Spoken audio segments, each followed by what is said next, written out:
আমরা কিসে যাব হেক্সাডেসিমালে হেক্সাডেসিমালে তাহলে এই সংখ্যাটা আমরা এইভাবে অক্টাল ভাবে লিখলাম তারপরে এইভাবে সাজাবো এখন আমাদের বাইনারি মান বের করতে হবে আমরা যখন অক্টাল থেকে বাইনারিতে যাব তখন আমাদেরকে যাইতে হবে কত বিটে 4 বিট 3 বিটে যাইতে হবে ঠিক আছে তাহলে 3 বিটে যদি আমরা যাই তাহলে এখানে আমরা লিখতে পারি ম্যাজিক স্কেল 1 2 4 তাহলে আমাদের কি আছে প্রথম 2 আছে তাহলে 2 এর জায়গায় 1 দিয়ে দিই লাগে পিছনে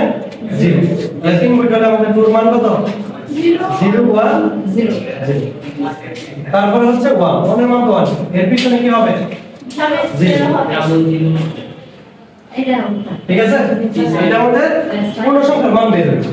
এখন আমরা বের করব হচ্ছে দশমিক সংখ্যার মান তাহলে 4 এর আগে কত হয় 5 তাহলে কি হচ্ছে আর দশমিকের জায়গায় দশমিক রেডিক্স পয়েন্টের জায়গায় রেডিক্স পয়েন্ট তারপর 5 5 একই জিনিস তাই না আচ্ছা এখন কথা হচ্ছে এই যে আমরা লিখলাম সেটাকে বানাইতে হবে কিসে 4 বিটে বানাইতে হবে 4 বিটে বানাইতে হলে আমরা যখন দশমিকের বাম পাশে মানে পূর্ণ সংখ্যা বানাবো তখন হচ্ছে ডান থেকে বামে আসবে পিছনটা এরকম হবে ঠিক আছে এইখান থেকে এই যে চারটা দিলাম আবার এখান থেকে তো চারটা নাই দুইটা আছে তাহলে আর দুইটা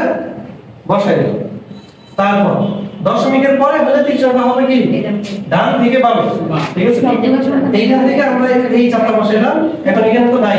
তাহলে কি করব 16 বসে তাহলে আমরা আবার ম্যাজিক স্কেল ব্যবহার করব 1 2 4 এই হচ্ছে 4 বিটের স্কেল এখন কথা হচ্ছে এইখানে যে সংখ্যাটা আছে জাস্ট এখানে আমরা বসাই 1 0 1 0 তাহলে 8 আর 2 কত হয় 10 10 এর হেক্সাডেসিমাল মান কত 8 তাহলে এইখানে হবে কি 8 আর 0 তো 0 দেখলাম তারপরে হচ্ছে কি আমরা দশমিকের মান দেব দশমিক কি আছে 1 0 1 1 তাহলে 8 আর 10 আর 1 কত 11 11 এর মান কত b এই হচ্ছে b